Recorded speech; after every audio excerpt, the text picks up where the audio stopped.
সৃজা, হ্যাঁ বলো। বলছিলাম কি আমার মেয়েটাকে একটু সময়ের জন্য তোমার কাছে রেখে গেলাম। আমার একটু ব্যাংকে কাজ আছে বুঝলে, ওর বাবাও তো অফিসে। আর ওকে একটা চকলেট দিয়েছি, ওটাই ও ভুলে থাকবে। তুমি শুধু একটু দেখে দেখে রেখো, চোখে চোখে রেখো, তাহলেই হবে।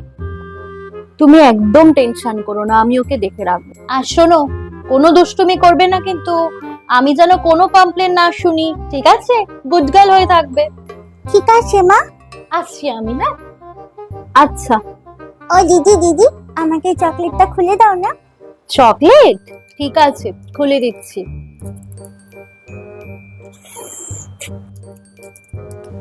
খুব টেস্টি তো চকলেটটা, কি যে করি। আমার তো খুব খেতে ইচ্ছে করছে, একটা যে করে হোক প্ল্যান করতেই হবে। শোনো না, দেখো তো ওটা কি। কোথায়?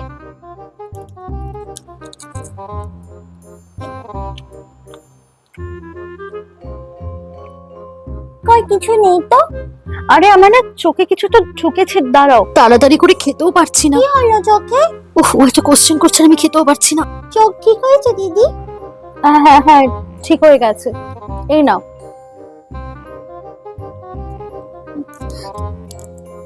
এমা, এই চকলেটটা ভাঙা তো।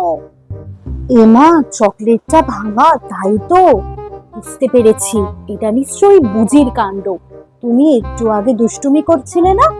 হ্যাঁ। তার মানে বুঝি রাগ করে তোমার এই চকলেটটা অর্ধেক খেয়ে নিয়েছে।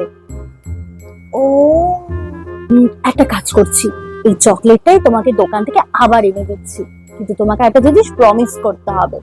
তুমি কিন্তু এই বুঝির ব্যাপারে তোমার মাকে, কাউকে কিচ্ছু বলবে না, ঠিক আছে? ঠিক আছে। উফ, বাবা একটুর জন্য বেঁচে গেছি। উফ, আমি এনে দিচ্ছি,